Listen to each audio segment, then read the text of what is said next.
Hello friends, आज से ABC academy पर आप लोगों के लिए बिहार एसआई का प्रिपरेशन स्टार्ट किया जा रहा है। आप लोगों में से जो लोग नए होंगे इस चैनल पर इस क्लास को पहली बार आप देख रहे होंगे, आप समझ लीजिएगा कि आपके इस एबीसी एकेडमी पर बिहार एसआई का क्लास चालू हो चुका है। इस बात का आप ध्यान रखिएगा कि बिहार एसआई का वैकेंसी जल्द ही आने वाला है। आप लोगों में से जो लोग अपना एक सीट कंफर्म करना चाहते हैं, आप वैकेंसी आने का वेट बिल्कुल भी मत करिए। वैकेंसी जल्द ही आने वाला है, इसमें तो कोई डाउट है नहीं। तो आप वैकेंसी का वेट अगर कर रहे हो, शायद आप गलती करेंगे। अभी से आप तैयारी अगर करेंगे तो ही आप बिहार एसआई के सिलेबस को कवर कर पाएंगे। देखिए, काफ़ी लोग ऐसे होंगे जिनका कि ग्रेजुएशन कंप्लीट हो चुका है और फर्स्ट टाइम वे बिहार एसआई का एग्ज़ाम देने का सोच रहे होंगे, तैयारी को अपना स्टार्ट किए होंगे। तो आप लोग ध्यान से देखिए, समझिए इस बात को। आपका जो सिलेबस है काफ़ी ऐसा नहीं है, काफ़ी इजी है सिलेबस, अच्छा खासा लेवल रहता है उसका। आपको तैयारी अच्छे से करना पड़ेगा। वैकेंसी अगर आ जाएगा उसके बाद तो सभी लोग स्टार्ट कर देंगे तैयारी करने का। जो लोग पहले से कर रहे हैं उनके लिए तो बहुत हद तक सिलेबस वगैरह कंप्लीट होगा, फिर से वो अच्छे से क्लास को देखेंगे, कवर कर लेंगे अपना सारा क्वेश्चन वगैरह। बट जो लोग नए होंगे, आप इस बात को समझिएगा, फ़िलहाल काफ़ी दिनों तक आपके लिए ही क्लास चालू रहेगा। यानी कि जीरो लेवल से क्लास को स्टार्ट करके आपके जो सिलेबस है, सिलेबस के लेवल तक क्लास को लाया जाएगा। तैयारी को आप अच्छे से करिएगा, समझिएगा। देखिए, जो भी प्रैक्टिस सेट आप देखोगे, आपको कोशिश करना है उसमें डेट वगैरह जो बताया जाएगा उसे आप याद रखने का। अगर आप सच में एक सेट कंफर्म करना चाहते हैं तो एक दिन में एक ही सेट देखिए, 2 दिन में एक सेट देखिए, बट अच्छे से देखिए, एक एक पॉइंट को नोट करिए। यकीन मानिए, अगर आप 50 सेट अच्छे से देख लेते हो ना, तो आपका बिहार एसआई का जो तैयारी है काफ़ी हद तक अच्छा हो जाएगा। फिर आपको पढ़ने में और मज़ा आएगा। बट कंडीशन है कि कम से कम 50 प्रैक्टिस सेट आपको प्रॉपर वे में देखना पड़ेगा, समझना पड़ेगा। डेट को ध्यान से देखिएगा, समझिएगा। देखिए, इसके अलावा अगर आप लोगों को क्लास का पीडीएफ चाहिए होगा, नीचे आपको टेलीग्राम ग्रुप का लिंक दिया गया है। टेलीग्राम ग्रुप को आप ज्वाइन करिए। लिंक के थ्रू अगर ज्वाइन करने में प्रॉब्लम आता है तो आप एबीसी एकेडमी लिख कर सर्च करेंगे, आपके सामने इस चैनल का जो ग्रुप है आ जाएगा, उसे आप ज्वाइन कर लीजिएगा। अगर उसमें भी प्रॉब्लम आता है तो स्क्रीन पे आपको नंबर शो कर रहा है, इस नंबर पर आप व्हाट्सएप पर मैसेज कर सकते हैं। टेलीग्राम ग्रुप का लिंक आपको दिया जाएगा। साथ ही साथ कोई भी और प्रॉब्लम अगर आता है तो आप चाहें तो मैसेज करिएगा, आपको जवाब दिया जाएगा। अब ये तो हो गया आपके तैयारी के लिए। अब देखिए, अगर आप या फिर आपके जान पहचान में कोई और भी होंगे जो तैयारी करना चाहते होंगे, तो आप इस क्लास को उनके पास शेयर ज़रूर कर देंगे। पूरा क्लास को आप देख लीजिए। अगर आपको क्लास अच्छा लगेगा तो आप वीडियो को लाइक ज़रूर करिएगा, शेयर करेंगे। और बिहार दरोगा के लिए तो आपको चैनल को सब्सक्राइब करना ही है। आप बहुत ही कहिए कि सही जगह पर आए हैं अपने दरोगा की प्रिपरेशन के लिए। देखिए, ये जो लाइक शेयर सब्सक्राइब वगैरह का बात है ना, इस क्लास में बस आपको कहा जा रहा है, ठीक है। नेक्स्ट क्लास जो क्लास नंबर 2nd, 3rd या फिर और भी क्लास आएगा, उसमें इन सब बातों पर बिल्कुल भी डिस्कशन नहीं होगा कि लाइक करिए या ना करिए। यकीनन अगर आपको क्लास पसंद आएगा तो आप लाइक वगैरह करेंगे ही। इसमें टाइम बिल्कुल भी बर्बाद नहीं किया जाएगा। क्लास नंबर ये फर्स्ट था, इसीलिए आपको यह कह दिया गया। अब देखिए, अभी जो आप क्लास देखोगे ना, इसमें कुछ कुछ क्वेश्चन पे आपको क्या समझना है, क्या नोट्स वगैरह तैयार करना है, वो आप सबसे पहले देखिए। जैसे प्रैक्टिस सेट नंबर आप फर्स्ट यहाँ पे देख रहे हो ना, तो आप कोई क्वेश्चन को ले लीजिए, पहले थोड़ा सा आप समझ लीजिए, ज़्यादा बेटर रहेगा आपके लिए। समझना बहुत ज़रूरी है आखिर करना क्या है। जैसे देखिए, यहाँ पे नंबर 5 पे आ जाते हैं डायरेक्ट। क्वेश्चन नंबर फर्स्ट से स्टार्ट होगा, बट यहाँ पे 5 पे आपको कुछ समझाना है, समझिएगा। क्वेश्चन जैसे आता है, निम्नलिखित में से किस शासक के शासनकाल के विषय पर इब्न बतूता की पुस्तक रेहला प्रकाश डालती है।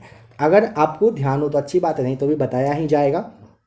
देखिए, ऑप्शन नंबर जो सी है ना, मोहम्मद तुगलक, यह आपका राइट आंसर हो जाएगा, ठीक है, यानी कि मोहम्मद बिन तुगलक का।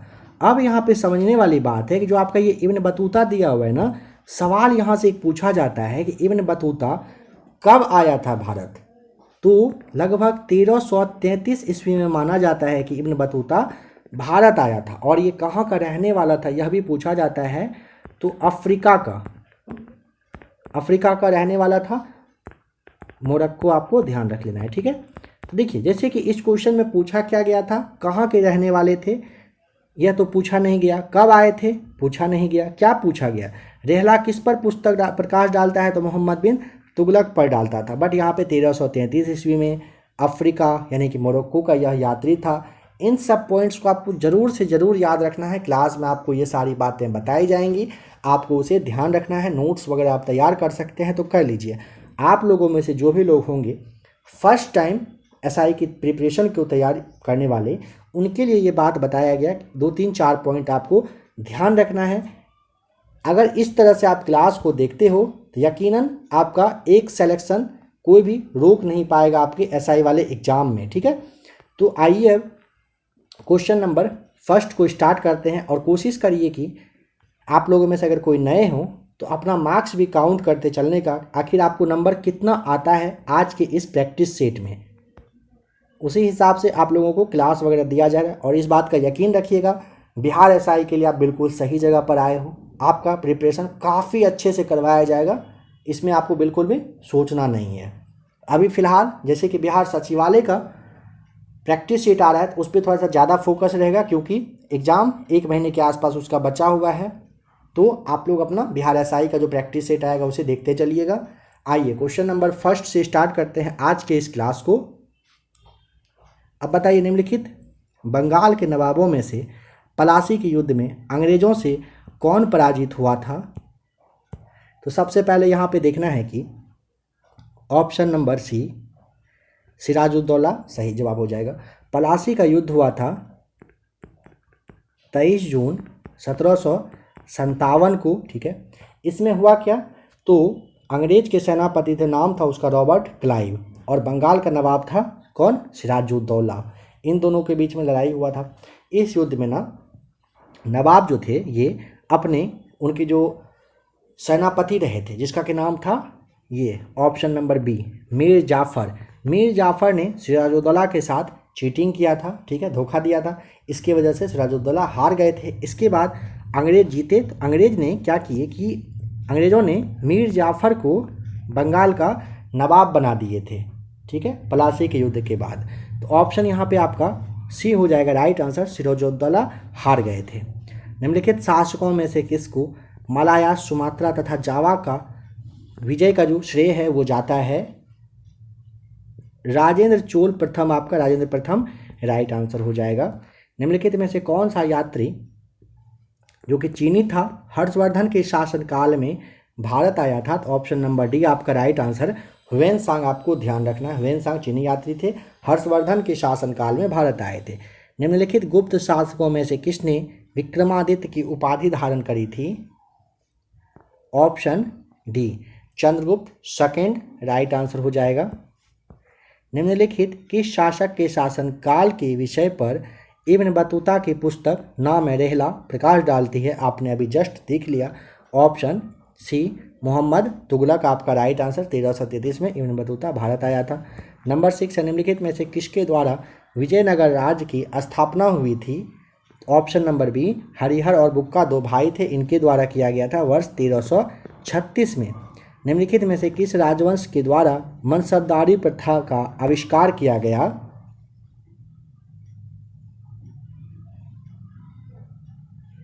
ऑप्शन नंबर आपका डी राइट आंसर, मुगल वंश के द्वारा, ठीक है। मुगल सम्राट अकबर नाम ध्यान रखना है, ये मनसबदारी प्रथा का संस्थापक मुगल सम्राट अकबर थे, जो कि सैन्य विभाग से ये संबंधित रखता था।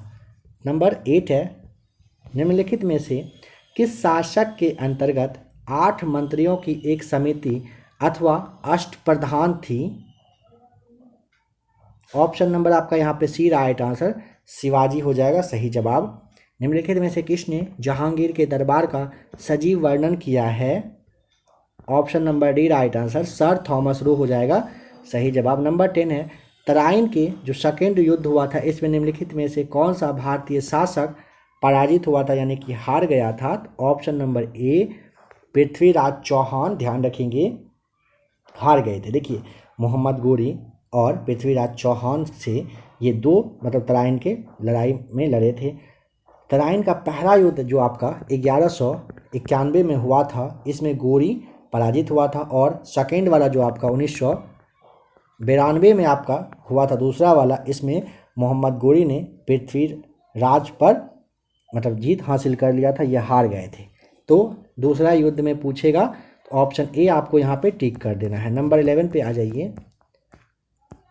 निम्नलिखित में से भारत में पुर्तगाली शक्ति स्थापित करने का श्रेय किसको जाता है? Option C Alfonso de Albuquerque आपका राइट आंसर हो जाएगा।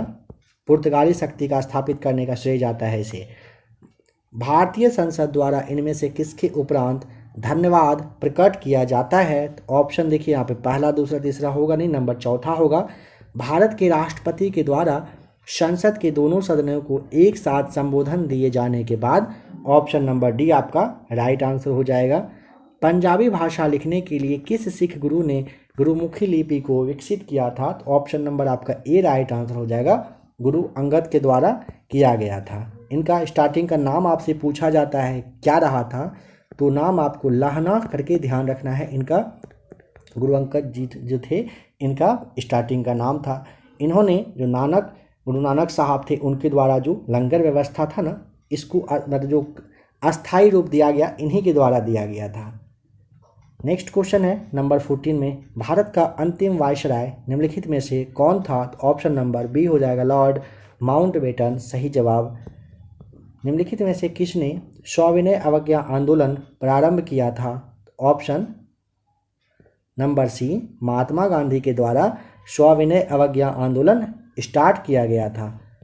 जिस काल में कृषि कर्म का प्रादुर्भाव हुआ वह क्या कहलाता है?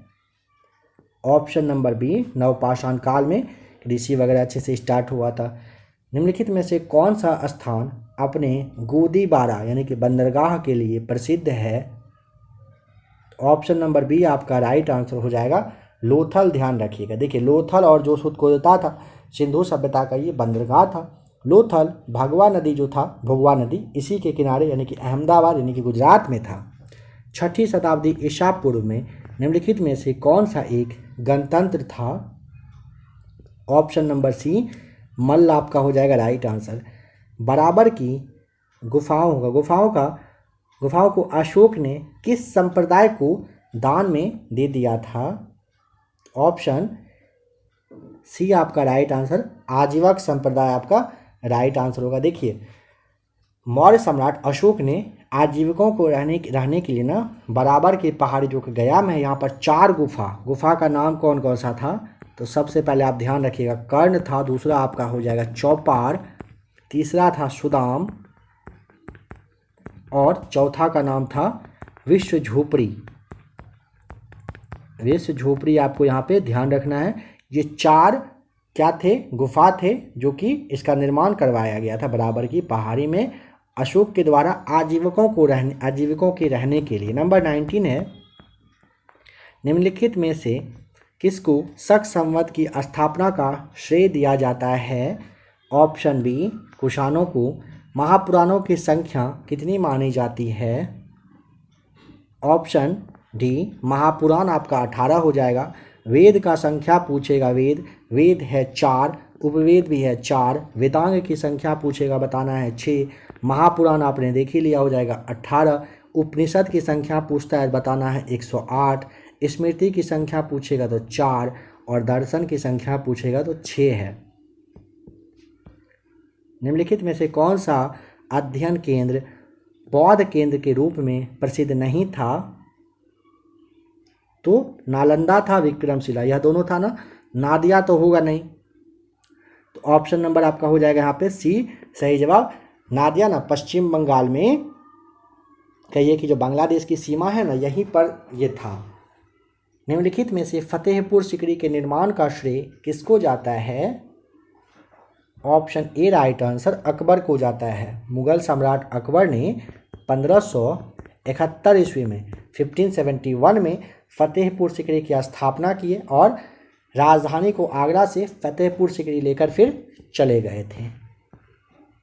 निम्नलिखित में से कौन अपने अनुयायियों द्वारा महबूब ए इलाही नाम से जाना जाता था? ऑप्शन सी शेख निजामुद्दीन औलिया आपका राइट आंसर हो जाएगा। निम्नलिखित में से किसको कुतुब मीनार संपूर्ण करवाने का श्रेय मिलता है, यानी कंप्लीट किसने करवाया है पूछा ना, आपको इल्तुतमिश बता देना है। Option number B right answer हो जाएगा। देखिए दिल्ली में कुतुब मीनार है, इसकी नींव कुतुबुद्दीन ऐबक के द्वारा रखा गया था। ठीक है, किसके द्वारा? कुतुबुद्दीन ऐबक के द्वारा। और किसके नाम पर? तो सूफी संत जो ख्वाजा कुतुबुद्दीन बख्तियार काकी थे, इन्हीं के नाम पर किया गया था। और इसे पूरा करवाने का श्रेय किसे जाता है? तो इल्तुतमिश को। ये कितने मंजिला है पूछा जाता है, तो ये आपको बताना है, ये 5 मंजिला है। नंबर 26 में बताना है गीत गोविंद के रचयिता कौन थे बताइए। तो ऑप्शन नंबर आपका यहाँ पे बी हो जाएगा राइट आंसर, जयदेव। देखिए जयदेव ना पश्चिम बंगाल है ना आपका, पश्चिम बंगाल, यहीं के रहने वाले, नादिया के रहने वाले थे ये। ठीक है, गीत गोविंद की रचना इन्हीं के द्वारा किया गया था। भारत में बताना है कि इटली से कौन आया था। नंबर 27 का राइट आंसर यहाँ पे हो जाएगा option number D, Marco Polo. इन सब में से आपको मार्को पोलो बताना है। ये इटली का रहने वाला, यूरोप का था। ठीक है, ये काफ़ी सारे देश वगैरह पे घूमे थे। नेक्स्ट क्वेश्चन है नंबर 28 में, निम्नलिखित में से किसने भूदान आंदोलन प्रारंभ किया था? आचार्य विनोबा भावे आपका राइट आंसर हो जाएगा। निम्नलिखित में से सती प्रथा का उन्मूलन किसने किया था? तो राजा राम मोहन राय के काफ़ी ज़्यादा प्रयास करने के बाद लॉर्ड विलियम बेंटिंक के द्वारा वर्ष 1829 ईस्वी में, धारा आपका ध्यान रख लेना है, यहाँ से सवाल आता है, धारा 17 के थ्रू विधवाओं के सती होने वगैरह पर अवैध इसे घोषित कर दिया था। और भारत का पहला गवर्नर जनरल पूछेगा कौन रहे थे, तो क्या बताएंगे आप? अगर आपको जवाब पता हो तो आप कमेंट करके ज़रा सा बता सकते हैं। तो चलिए नेक्स्ट क्वेश्चन बताना है नंबर 30 में, आनंद मठ का लेखक कौन रहा था? ऑप्शन नंबर सी आपका हो जाएगा, बंकिम चंद्र चट्टोपाध्याय के द्वारा आनंद मठ लिखा गया था। निम्नलिखित में से किसने भारतीयों के लिए पाश्चात्य संस्कृति को लागू करने की वकालत की थी? ऑप्शन नंबर ए राइट आंसर, लॉर्ड मैकाले ने किया था।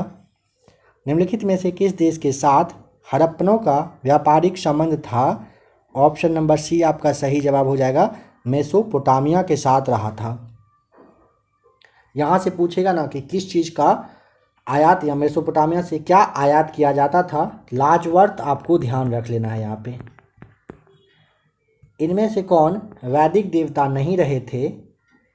ऑप्शन इंद्र थे, वरुण थे, रुद्र भी थे, कार्तिकेय जो है ये ना वैदिक देवता नहीं थे। Option number C right answer है।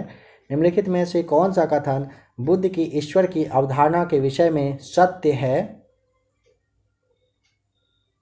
देखिए ऑप्शन नंबर बी, ईश्वर का अस्तित्व नहीं है बौद्ध धर्म में। सही है, बौद्ध धर्म में आत्मा और परमात्मा की परिकल्पना नहीं है, बट पुनर्जन्म की मान्यता है। किसमें?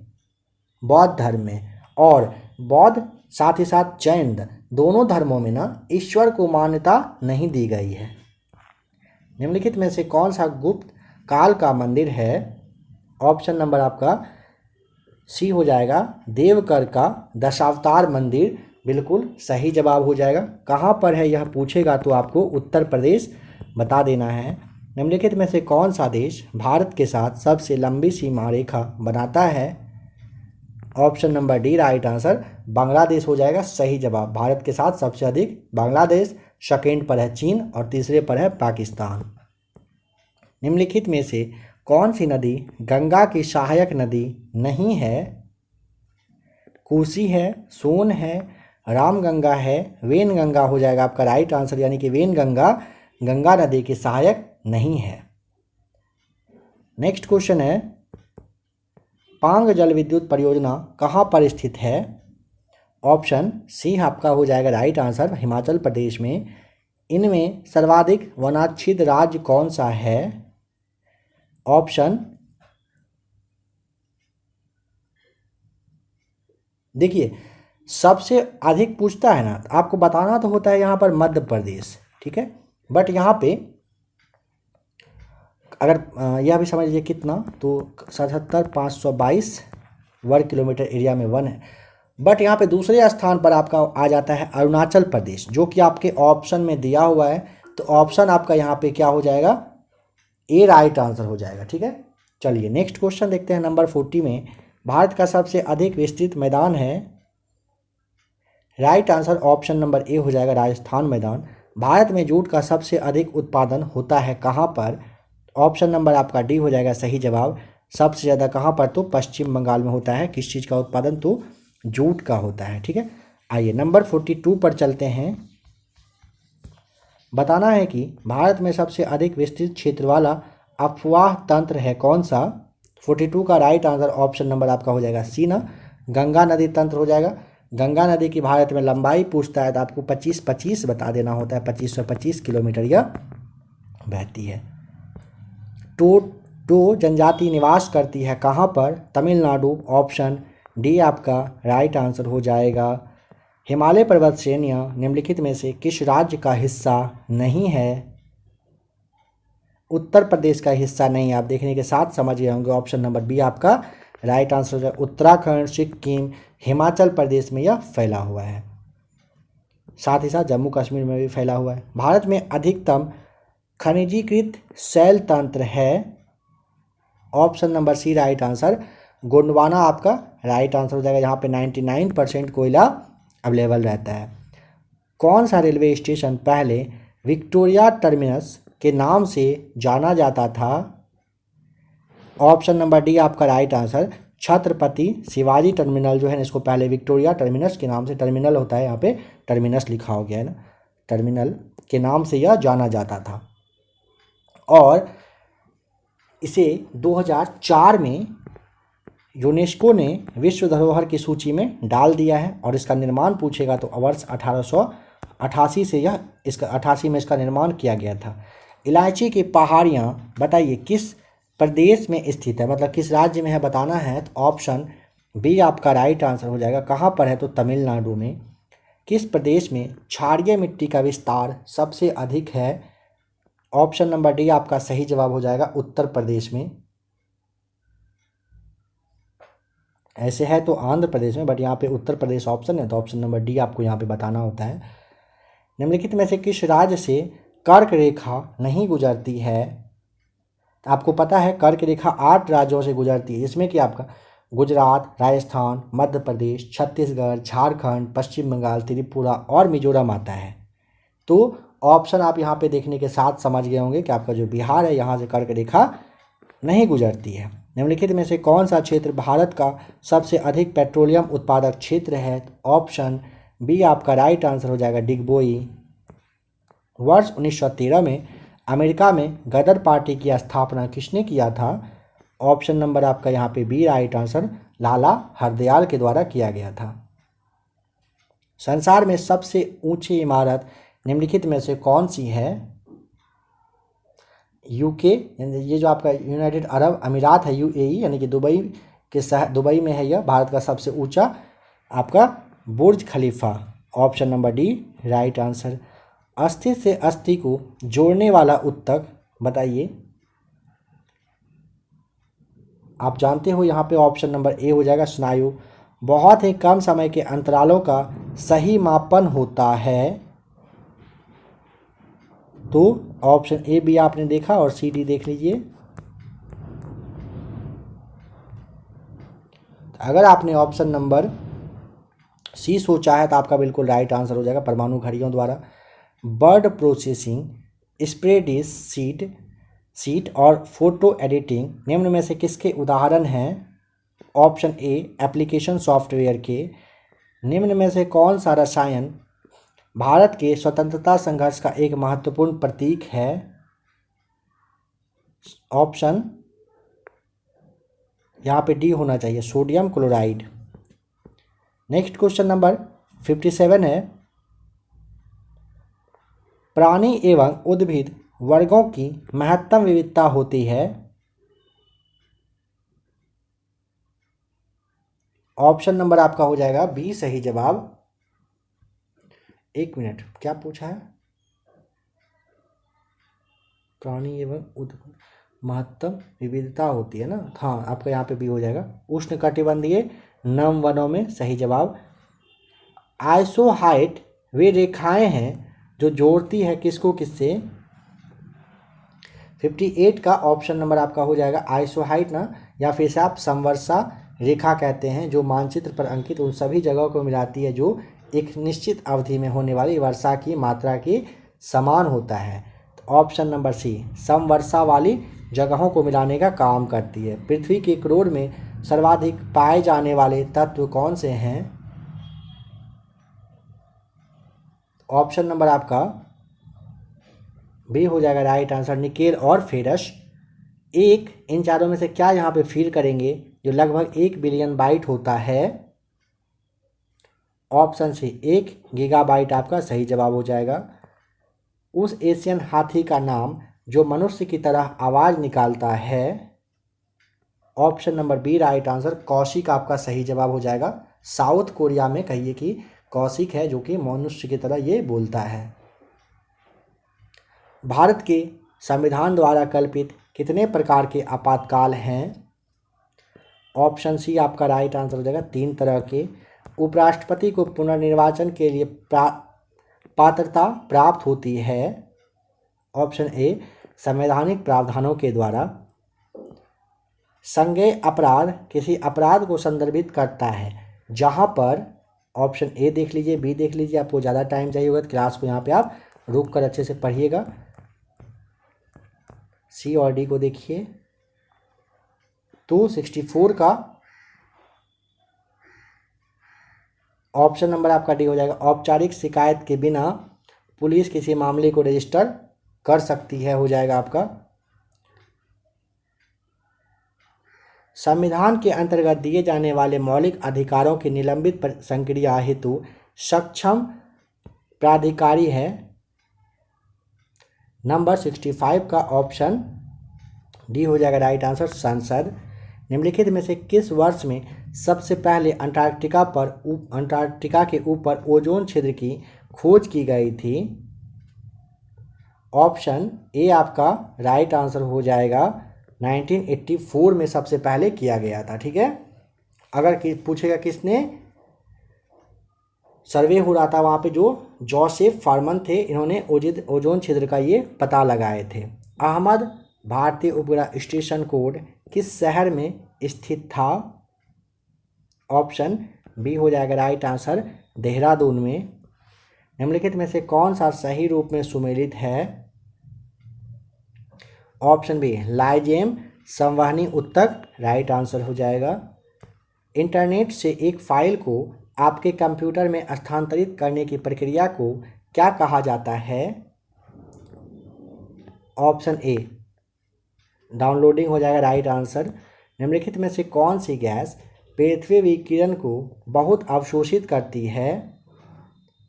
Option A carbon dioxide. AC को डीसी में बदलने के लिए निम्नलिखित में से किसका उपयोग होता है। ऑप्शन नंबर आपका हो जाएगा, देखिए, प्रत्यावर्ती धारा यानी कि एसी को दिष्ट धारा यानी कि डीसी में बदलने के लिए ना ऑप्शन नंबर डी रेक्टिफायर का यूज किया जाता है। मजदूर दिवस किस डेट को मनाया जाता है। तो राइट आंसर हो जाएगा 1 मई को। ठीक है, 1 मई ये 1886 का घटना आपको ध्यान रखना, 1886 की घटना हुआ था, इसी में अंतर्राष्ट्रीय मजदूर दिवस तब से मतलब उसी दिन मनाया गया था। नेक्स्ट क्वेश्चन है, दक्षिणी गोलार्ध में वायु के बाईं ओर मुड़ने का क्या कारण है। ऑप्शन नंबर सी पृथ्वी का परिक्रमण हो जाएगा राइट आंसर। इसरो का पूरा नाम बताइए। भारतीय अंतरिक्ष अनुसंधान संस्थान का नाम आपका हो जाएगा इंडियन स्पेस रिसर्च ऑर्गेनाइजेशन, सही जवाब। भारतीय राष्ट्रीय कांग्रेस के प्रथम मुस्लिम अध्यक्ष थे, कौन रहे थे। तो ऑप्शन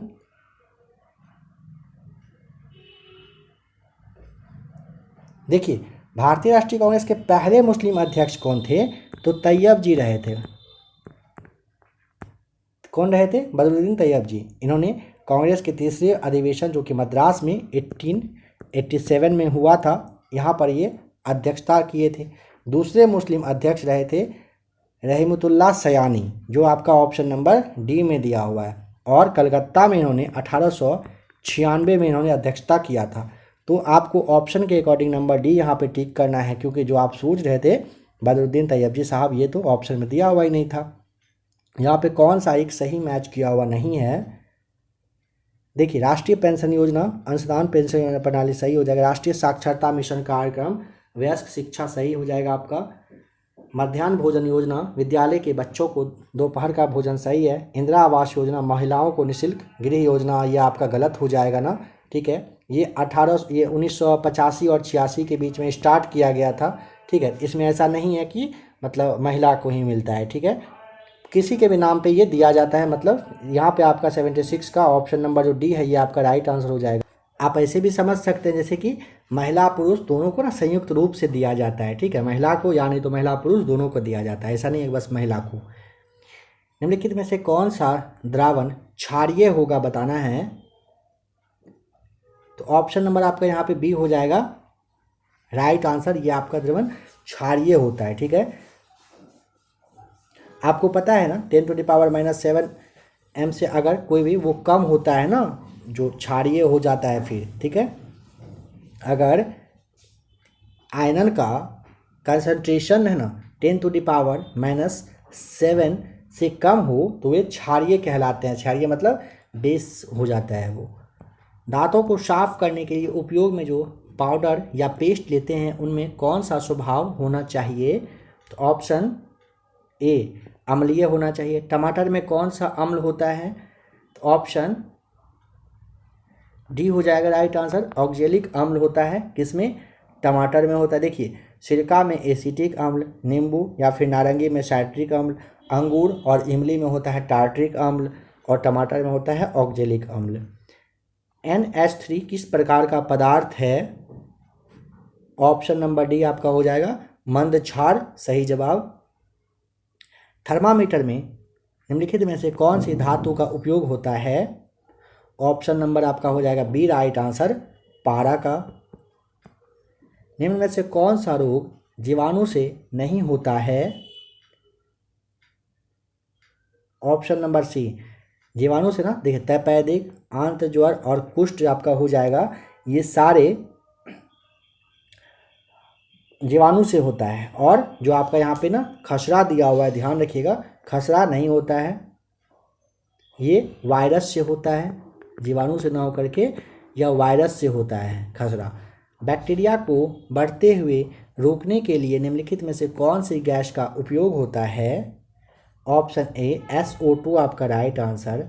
लहू में शर्करा का स्तर कम होने वाले हार्मोन का नाम क्या है। ऑप्शन नंबर डी आपका इंसुलिन, राइट आंसर। एक वयस्क मनुष्य के मगज यानी कि ब्रेन का द्रव्यमान कितना होता है।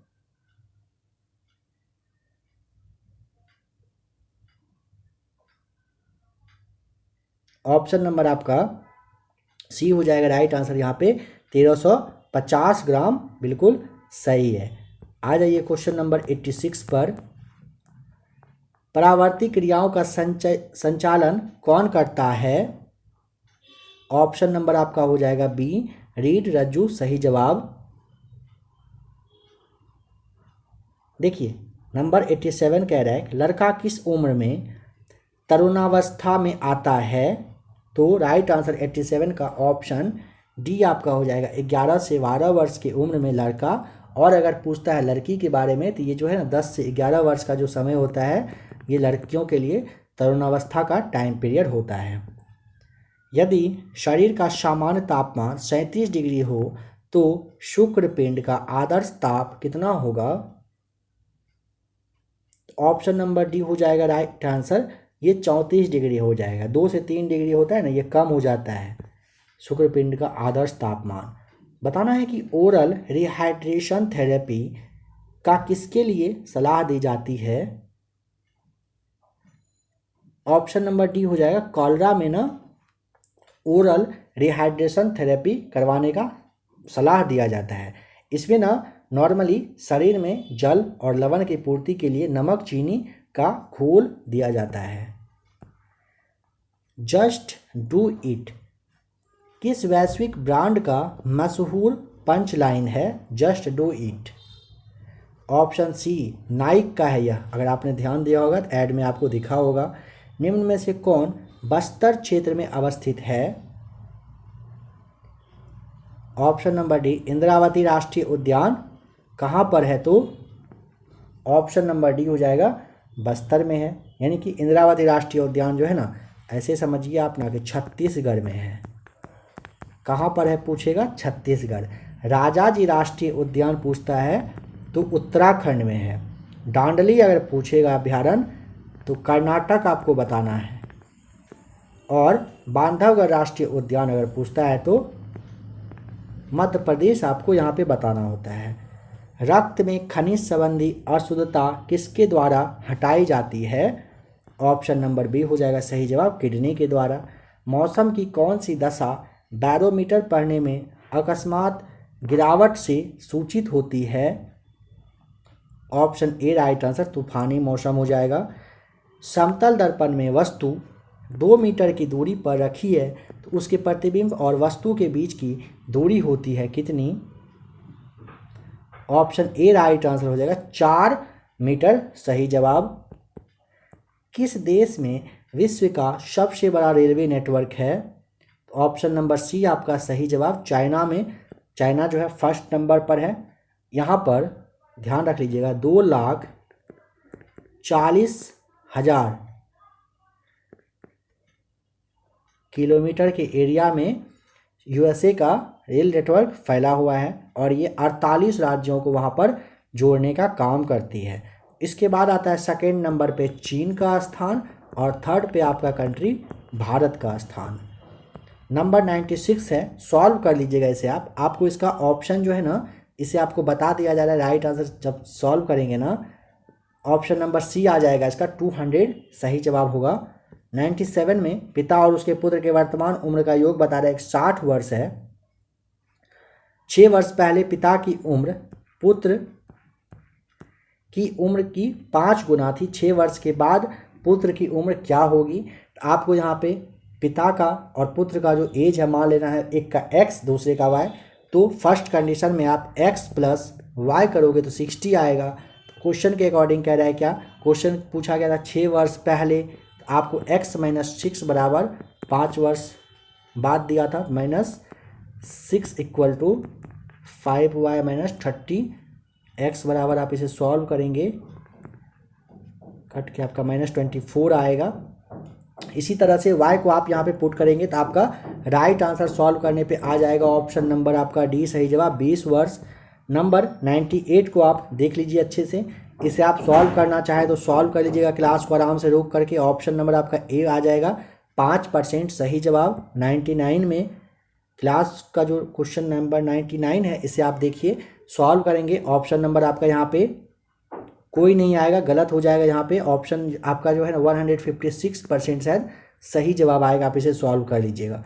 और आज का जो लास्ट क्वेश्चन है नंबर 100, कह रहा है एक हवाई जहाज 240 किलोमीटर प्रति घंटा की रफ्तार से 5 घंटे में कुछ दूरी तय करता है। इसी दूरी को